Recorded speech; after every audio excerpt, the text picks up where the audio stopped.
What's up, you guys? My name is Patrick, and thanks for checking back in at my channel. First off, I want to say I hope you guys are all well and healthy out there during this coronavirus pandemic. And for the video, the reason why I'm doing this video is because ever since I announced I got accepted into my PA program at Stony Brook, which I am very excited for, I've been getting a lot of direct messages about questions about the Caspa.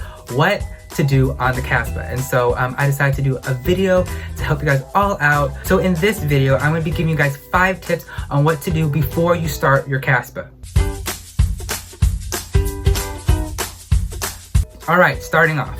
I already know that the Caspa already opened, but I still been getting a lot of questions asking who did you pick for your evaluators? And so let me answer that and help you guys out. I actually chose 4 people to write my letters of recommendation. I actually chose 2 professors, 1 PA, and 1 MD. And so let me explain my reasoning behind why I chose 4 people. So for the professors, I chose 2 professors because they were both my favorite professors. I couldn't choose between them. And so I asked them both and they thankfully said yes. But also the other reason behind that was because in case one professor said no or one professor was too busy, I had the other professor ready to go. And so that's why I chose 2. I chose a PA because of course I was shadowing a PA to know what a physician assistant does. And so you guys should be doing that as well, I believe.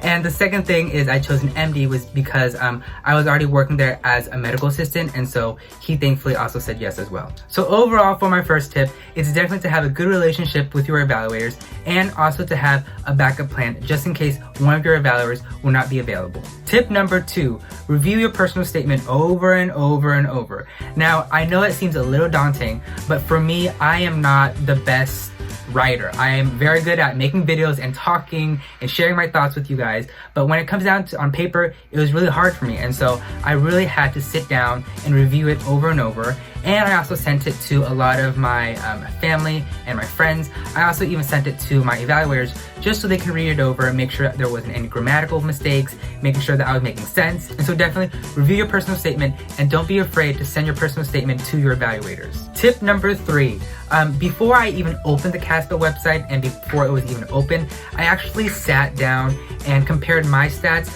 to the PA programs that I wanted to apply to.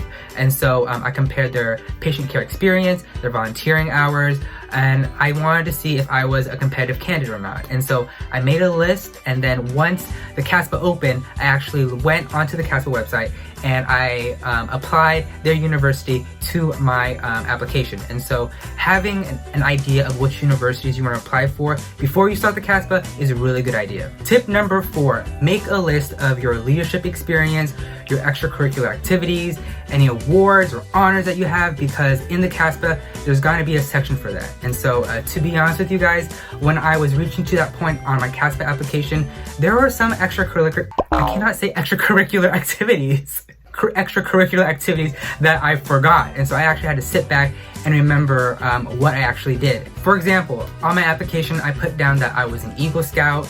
I put down that I was a board member of Public Health Association, but I totally forgot that I was a part of Student Alumni Association. And so looking back at my application, I realized that it was relevant, and so I added it to my application. Tip number 5, the last tip, you guys.